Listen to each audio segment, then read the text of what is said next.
Hello. Good evening. Wonderful to see you on a beautiful spring day.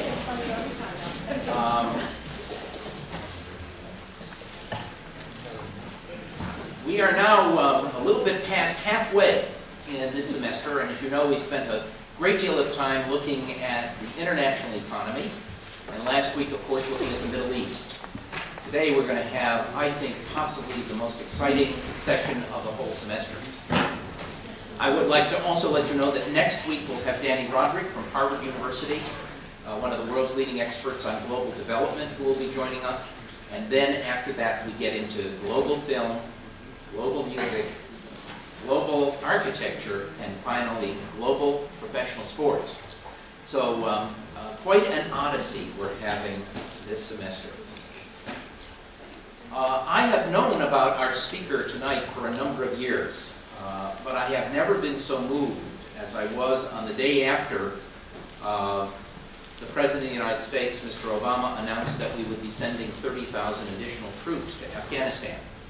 And I was driving to work, and our guest speaker this evening was being interviewed by National Public Radio. And I was so fascinated by this interview that I literally pulled off on Memorial Drive so that I could listen carefully to what Andrew Bacevich was telling us. I think we're in for quite an evening of a discussion about Afghanistan, something I'm sure even with such wonderful students as we have in this class, a country that you know relatively little about, with the exception of what you may read in the popular press. Tonight, I think we're going to have a chance to take a look at that country and take a look at what is happening in that country at this time from really one of the leading experts worldwide in international relations and particularly on Afghanistan. Andrew Bacevich is a professor of international relations and history at Boston University. He's a graduate of the U.S. Military Academy at West Point and received his Ph.D. in American Diplomatic History from Princeton University. Before joining the faculty of BU in 1998, he taught at West Point and at Johns Hopkins University. Professor Bacevich is a prolific author with a number of books to his credit, all written within the last 7 or 8 years. The Limits of Power, American Exceptionalism in 2008, American Empire, The Realities and Consequences of U.S. Diplomacy, published in 2002, The Imperial Tense, Problems and Prospects of American Empire. He was an editor in this 2003 volume. The New American Militarism, How Americans Are Seduced by War, published in 2005. And The Long War, A New History of U.S. National Security Policy since World War II, 2007. He's an editor of that book. His essays and reviews have appeared in numerous publications, including the Wilson Quarterly, The National Interest, Foreign Affairs, Foreign Policy, The Nation, The American Conservative, and The New Republic. And his op-eds have appeared in leading newspapers around the world: the New York Times, the Washington Post, the Wall Street Journal, Financial Times, the Boston Globe, the LA Times, USA Today. Kind of amazing we could get 2 hours of his time, given his very busy schedule. Dr. Bacevich received the Berlin Prize Fellow at the American Academy in Berlin in 2004, and has also been a fellow at the Paul H. Nitze School of Advanced International Studies at Johns Hopkins University, as well as a fellow at the JFK School here at Harvard University and the Council on Foreign Relations in New York. As is our norm, we will give our speaker 35 or 40 minutes to present his remarks. We'll take a brief break so you can stretch your legs, and then we'll come back for questions and answers so that we can be done by about 8 o'clock to take advantage of this beautiful spring evening. Professor Andrew Bacevich.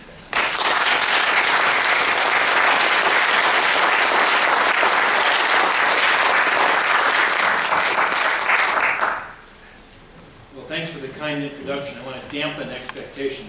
It's not going to be that good.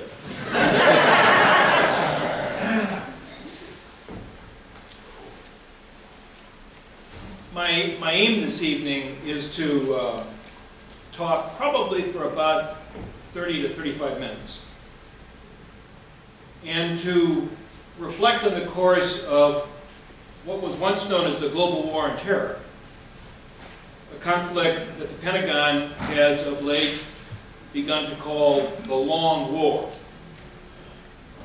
More specifically, I want to discuss Afghanistan, which has recently reemerged from the shadows to become once again the Long War's central front.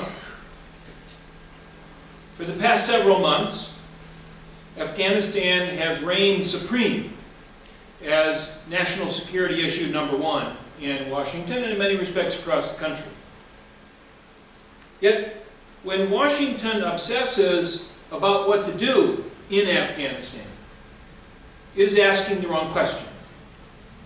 The preoccupation with Afghanistan has offered an excuse to avoid talking about strategy. In that sense, Afghanistan has served as a useful dodge. Obsessing about Afghanistan has distracted attention from the fact that the strategy once devised to justify the Long War has failed. And that failure is definitive and irrevocable. In the midst of a strategic void, and that's where we are, it's always easier, or at least more convenient, to talk about operations and tactics. And that's precisely where we are today. The Afghanistan war is now in its 9th year, a data point that Americans ought to find astonishing, but for some reason tend to take for granted. For that conflict in its 9th year to retain any meaningful purpose, our efforts there presumably are contributing to some larger enterprise.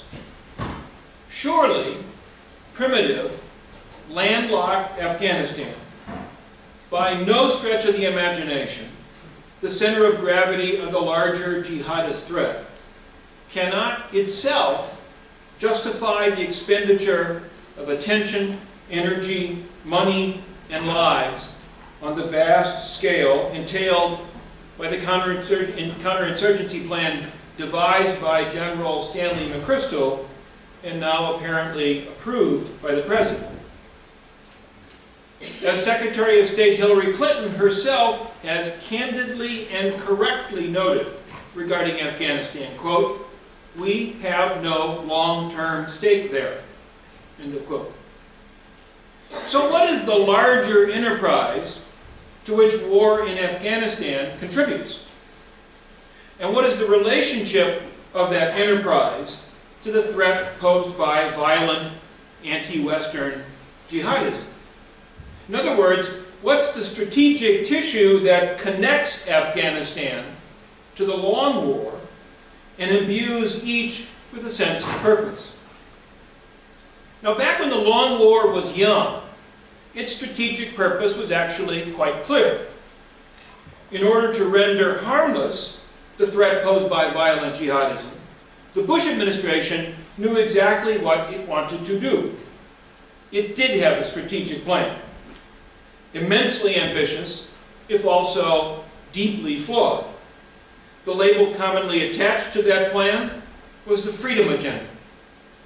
Donald Rumsfeld, speaking in October 2001, roughly 3 weeks after 9/11, provided the most succinct statement of what that strategic concept was when he said, and I quote, "We have a choice, either to change the way we live, which is unacceptable, or to change the way that they live, and we choose the latter," end of quote.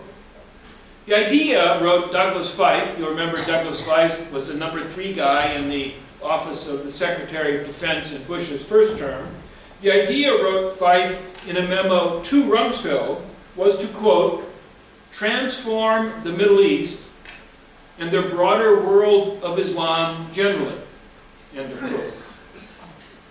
Employing American power to change the way they live, where they clearly referred to the approximately 1.4 billion residents of the Islamic world, would, according to Fife, quote, counter ideological support for terrorism, changing the way they live, he continued, held, quote, the key to defeating terrorism in the long run. To change the way they live, and to make it unnecessary to change the way we live, the Bush administration intended to employ American hard power in a comprehensive effort aimed at remaking the entire greater Middle East. This, in a nutshell, describes the strategic concept informing the long war at its birth. In one sense, this freedom agenda represented a significant departure from past U.S. policy in the region. As senior officials in the Bush administration took pains to emphasize, U.S. efforts in this part of the world going back to the 1940s had tended to emphasize stability over all other goals. The United States in the 1940s, 50s, 60s, 70s, 80s, even in the 1990s, the United States didn't care all that much about how people in the region lived or about how they were governed, just so long as wars and revolutions could be avoided or at least made into brief occurrences of transitory importance. President Bush, after 9/11, disdained this approach, and by extension, disdained mere stability. He intended to engineer radical change, destroying the old order and creating a new one. The new order was not only expected to assure a more permanent and reliable stability, but also, and this was crucially important, to eliminate the conditions giving rise to violent jihadism directed against the United States and its allies. That's what transformation was all about. Yet viewed from a different perspective, a military perspective, the freedom agenda represented less of a departure from the past than Bush and his lieutenants claimed.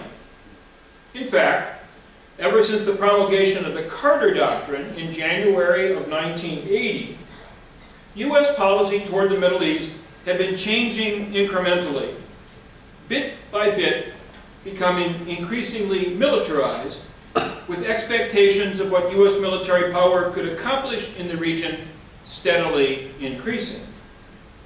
Before 1980, the United States did not view the Middle East as a theater for military intervention. The U.S. military presence in the region was minimal. As far as the Pentagon was concerned, the Middle East was a backwater. After 1980, all that began to change. By the year 2000, that is to say, even before 9/11, by the year 2000, the Middle East had already become the focal point for U.S. military action worldwide, displacing Europe and East Asia in the Pentagon's strategic hierarchy. From this perspective, the Bush Doctrine of preventive war represented not a departure from the past, but rather a culmination of a process already more than 20 years old. Now, what was driving this process? Several things. Not least of them the emergence of a new American way of war. Experience in Operation Desert Storm back in 1991, in the Balkans and elsewhere during the 1990s, had convinced Washington that the Pentagon had acquired a level of prowess unlike anything the world had ever seen. Advanced technology, married to the professionalism, competence of America's all-volunteer force, was revolutionizing warfare, endowing it with never-before-seen political utility. Journalists came to call this shock and awe. As a consequence, senior military and civilian officials believed that the United States could initiate an armed conflict with a very high expectation of achieving a decisive outcome quickly and economically, and without committing the moral havoc that had historically been an inherent aspect of warfare. Let me emphasize the qualities thought to define this revolutionary new American way of war. It was to be quick, economical, decisive, and morally clean. No one believed more passionately in the potential of this new approach to warfare than did President Bush, Vice President Cheney, and senior officials like Donald Rumsfeld and Paul Wolfowitz. The Bush administration launched its effort to change the way they live by invading Afghanistan in October 2001. Yet it became almost immediately apparent that Afghanistan was merely a preliminary bout, a tune-up, as a point of departure for a project that aimed at transforming the entire Islamic world. Afghanistan did not offer a promising venue. It was like General Motors or Apple marketing a new product line by unveiling it in Fargo, North Dakota. If you want to make a splash, you don't go to Fargo. You go to New York, or you go to LA. For the architects of the Long War, Baghdad held all the allure equivalent to LA. As Paul Wolfowitz has emphasized, there was no single reason that explains the consensus reached within the inner circle of the Bush administration regarding the need to invade Iraq. Yet the ultimate explanation, at least in my view, lay in this intoxicating vision. By toppling Saddam Hussein and by liberating Iraq, the United States would set in motion a wave of change, ultimately extending across the Islamic world. Now, this vision proved to be an illusion for any number of reasons. But the most important reason was this one. The new American way of war failed. U.S. forces were unable to deliver a knockout blow in Iraq. You know, when you think about it, jump-starting the freedom agenda required a big win, a decisive victory. Yet in Iraq, as also in Afghanistan, decision proved frustratingly elusive. In a sense, after 9/11, the Bush administration had devised a new domino theory, the inverse of the Cold War era domino theory, in which U.S. officials worried that the loss of one contested nation to communism might trigger the loss of several others. Yet a domino effect requires knocking over the first domino. In Bush's war on terror, the domino fell back on top of us. Operation Iraqi Freedom morphed from being a short conventional war into becoming a protracted, unconventional, and exceedingly costly war. Abu Ghraib, among other events, put paid to the notion that the United States could wage war with its precision weapons in a way designed to avoid moral snares. Now, when the Iraq War soured, among the first victims was Bush's freedom agenda. Changing the way they live by about 2005 or 2006 began to look like a pretty daunting proposition. In fact, the idea was always absurd. By November 2006, we the people signaled our belated recognition of that fact by handing President Bush and the Republican Party a decisive defeat in the off-year congressional elections. Democratic leaders, you will remember, Democratic leaders had promised that if handed power, they would end the Iraq War. Given control of both houses, of course, they promptly reneged on that promise and got away with it. Yet ironically, in the White House, the election of November 2006 did have a significant impact. By the end of that year, President Bush had almost entirely shelved the freedom talk. The president was no longer promising to eliminate tyranny and evil from the world and to guarantee the rights of Muslim women everywhere. His sole remaining aim by this time was the negative one of precluding defeat in a conflict now widely known as Bush's War. I want to emphasize this point. By the end of 2006, the Iraq War had lost its strategic rationale. The larger aims that had ostensibly made it necessary back in 2003 to invade a country uninvolved in the 9/11 conspiracy were now manifestly unachievable. Iraq was not going to provide the springboard from which to change the way they lived. So as a last desperate effort to avoid outright failure, Bush not only lowered his sights, he also changed tactics. The Pentagon, by this time, had revived the counterinsurgency doctrine that had been tried in Vietnam and had seemingly been discredited there.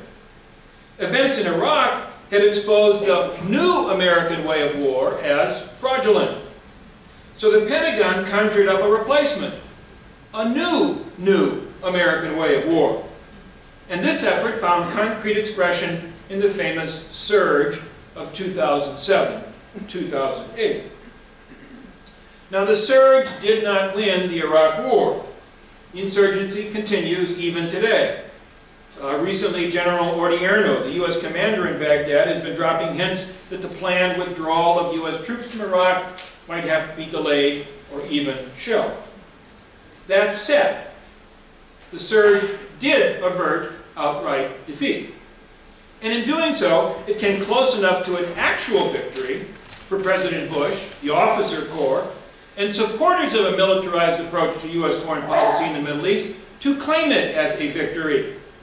Indeed, people committed to perpetuating the U.S. reliance on hard power as the preferred instrument of U.S. foreign policy now attempted an exercise in sleight of hand worthy of Mandrake the magician. They used the surge to rewrite the narrative of the Iraq War. All of the mistakes and miscalculations that had informed the war from 2003 to 2007 were shoved to the margins in favor of a triumphal storyline, conveniently forgetting all of the arguments made to justify the invasion of Iraq in the first place.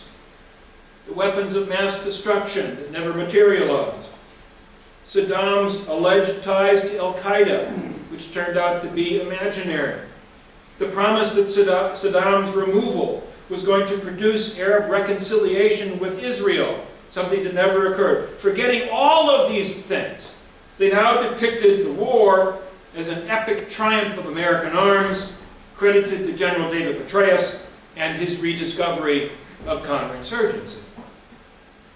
Now, to claim that Petraeus won the Iraq War makes about as much sense as arguing that the United States defeated Great Britain in the War of 1812 just because Andy Jackson won the Battle of New Orleans, an event that, as you know, occurred after hostilities had been formally terminated.